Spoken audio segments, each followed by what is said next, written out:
Demon Knights number 5, written by Paul Cornell, art by Diogenes Nevis. We left off 2 issues ago with a young girl of the village being killed by the Horde because of Exaristos' advice. Last issue was all about Shining Knight and Merlin's Holy Grail thing, and then it ended with Exaristos being shot in the stomach by a horsewoman. This issue picks up pretty much right there, and is Exaristos like, "Why did you shoot me? We're on the same side." And Horsewoman's like, "It's because of that girl. It's your fault she died. You need to mind your own business." And then we see that the village is basically kind of turning on the Demon Knights, just like, "Oh, the girl is dead and the Horde's approaching, and it's all their fault." And there's one kid who's sticking up for Vandal Savage, who's like, "Oh, he's a cool dude and he never shows doubt." And we cut to Vandal Savage, who's clearly showing doubt, considering that, their team is kind of falling apart before the Horde's even here. Jason Blood's trying to get the arrow out of Exaristos, and then he's just clocked by Jabir, who's like, "Oh, you're demon. You killed the priest." And he's like, "That's not me. I go to hell. The demon comes here. We're two totally different people." And he's like, "Yeah, okay, I'm sure." And then Xanadu shows up, and he's like, "Okay, we got a battle, so I'm going to go ahead and take care of Exaristos. You guys sort this out." So then we cut to the roaming palace of the Horde, and Mordru and the Queen are like, "All right, there is a bunch of superpowered people in there, or at least people with more powers than just your average ordinary villager. So we're going to go in using our magic, and we're going to try to convince them to just leave. We're going to play on their greed and their selfishness and whatnot, and get them to just abandon this village before the battle starts." So they go around, and they are in the village, just unseen, going around, whispering in people's ears. And they're noticing, like, oh, they actually have some, like, weapons because of Jabir. Like, he brought catapults, so hopefully they won't cause too much of an issue. We get back to Xanadu, who's dealing with Exaristos, and she's like, "I'm sorry I kind of gave you crap earlier about how you are two-timing Jason and Etrigan." And he's like, "Oh, no, I'm not two-timing. I'm with Jason. I just talked that way to Etrigan so that he doesn't, lose his cool." And she's like, "Look, on my island, it's one way, but we are stronger women than you weak women here." And she's like, "Excuse me, what are you doing? We're weak women. We face danger better than you. You were literally exiled." And she's like, "How do you know that?" She's like, "It's your name, Exaristos. Some of us know Greek, you stupid." So she leaves, and Exaristos is approached by Mordru, and Mordru's like, "How about, instead of going to the battle, I send you back home to Paradise Island, where you belong?" Then we cut over to the Queen, who gets a glimpse of Shining Knight, and is like, "Whoa, Shining Knight's here. That means the Grail.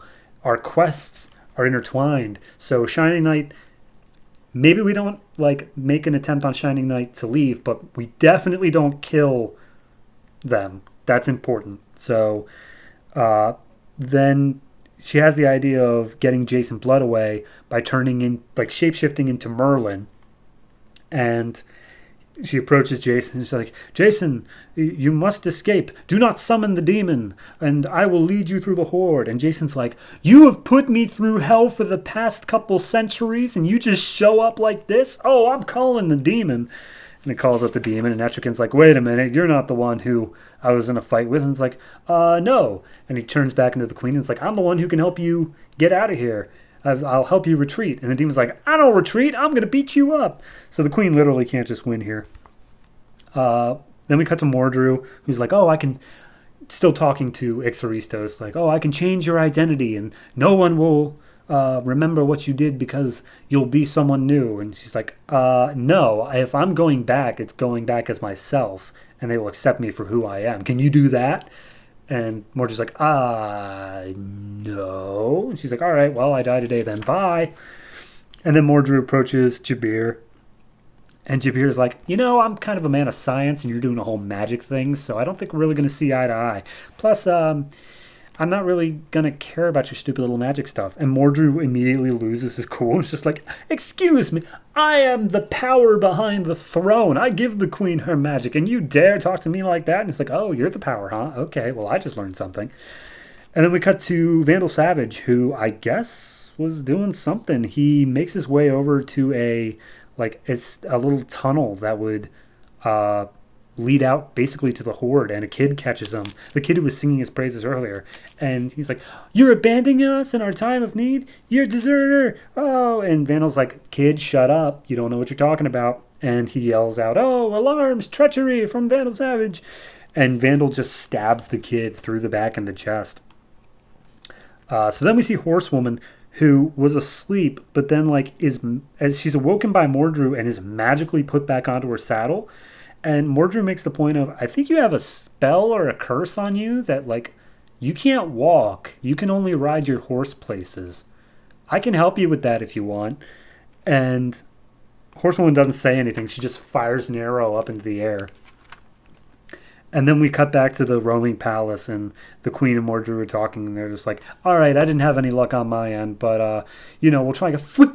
And the arrow just lands right next to his head. And he's like, "Oh, okay, she was trying to kill me. All right, yeah, we're done. We're going to go kill them now." So the morning rises. Exaristos apologizes for leading that girl to her death, and the father of the girl is like, "Yeah, you should feel bad. You could have gotten us all killed." But then the horde's approaching, and everyone's just like, "Oh, God, we're going to die. There's no way we're going to succeed. Wait a minute, where's Vandal Savage?" And we see the Vandal Savage is just approaching the queen, and is just like, "Oh, hello, my queen. So happy to be back in your presence." And she's like, "Are you going to help us get through the defenses?" And like, "Of course." And he just lands a big kiss on her. And he's like, yes, we will easily get through their defenses. Go ahead. Release the wall breaker," as this giant triceratops just plows through their wall. And that's where we lead off. I like it. I really do. I'm glad we're finally getting into the fight, though, because I feel like this has been coming for 3 issues now, and I'm done with the build-up. This better be a cool fight. This better last more than, 1 issue. This better be a thing. So, yeah, no, I'm liking where it is. The art's fantastic. Character-wise, we're building it up. We're learning more about them. I'm down for all that. We're not quite at the moment of redemption for anybody, but they all have their reasons for staying, whether they be selfish or not. So overall, I'm going to give this one a 7. I think it's very well done. The art is always fantastic. And when your last page is Triceratops just storming through, that's an extra point right there. So yeah, 7 for me. Looking forward to the next issue of Demon Knights for sure.